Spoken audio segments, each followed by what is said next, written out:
রাজধানীর রাজারবাগে বাংলাদেশ পুলিশ অডিটোরিয়ামে ভিন্ন আঙ্গিকে মঙ্গলবার থেকে শুরু হয়েছে 3 দিনব্যাপী পুলিশ সপ্তাহ।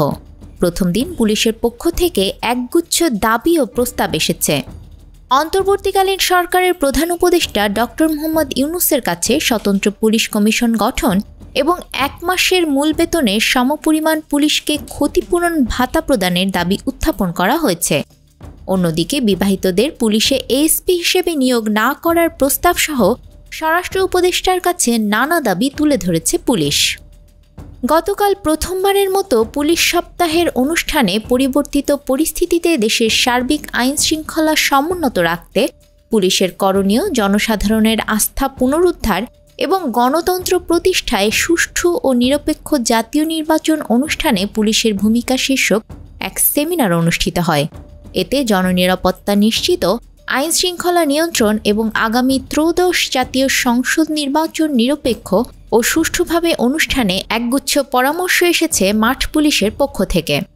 আগামী জাতীয় নির্বাচন নির্বিঘ্নভাবে সম্পাদনে কী ধরনের ঝুঁকি আসতে পারে এবং এই ঝুঁকি মোকাবেলায় পুলিশকে কী ধরনের ভূমিকা নিতে হবে এ ব্যাপারে দিক নির্দেশনা ও পরামর্শ এসেছে এ কর্মশালায়। এছাড়া আইনশৃঙ্খলা পরিস্থিতি নিয়ন্ত্রণ ও জনআস্থা অর্জনে পুলিশকে কী ধরনের ভূমিকা নিতে হবে সে সম্পর্কেও পরামর্শ এসেছে। বাংলাদেশ পুলিশ একাডেমির ভারপ্রাপ্ত প্রিন্সিপাল ব্যারিস্টার জিল্লুর রহমান স্বরাষ্ট্র উপদেষ্টার কাছে এএসপি পদে নিয়োগ বিধি সংশোধনের প্রস্তাব করেন।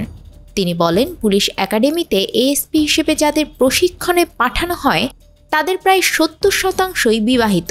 অনেকেরই সন্তান আছে। তারা সন্তান ঢাকায় রেখে প্রশিক্ষণে আসেন। তাদের মন পড়ে থাকে ঢাকায়। তাদের দিয়ে গুণগত মানের প্রশিক্ষণ দেয়া অনেকাংশেই সম্ভব হয় না।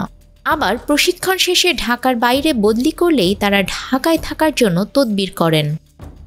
এমন প্রেক্ষাপটে অবিবাহিতদের বিসিএস পরীক্ষায় এএসপি হিসেবে নিয়োগ দিলে তাদের গুণগত মানের প্রশিক্ষণ দেয়া সম্ভব। তিনি বিবাহিতদের বিসিএসে এএসপি হিসেবে নিয়োগ না করার প্রস্তাব করেন। নিউজ ডেস্ক, আমাদের সময়।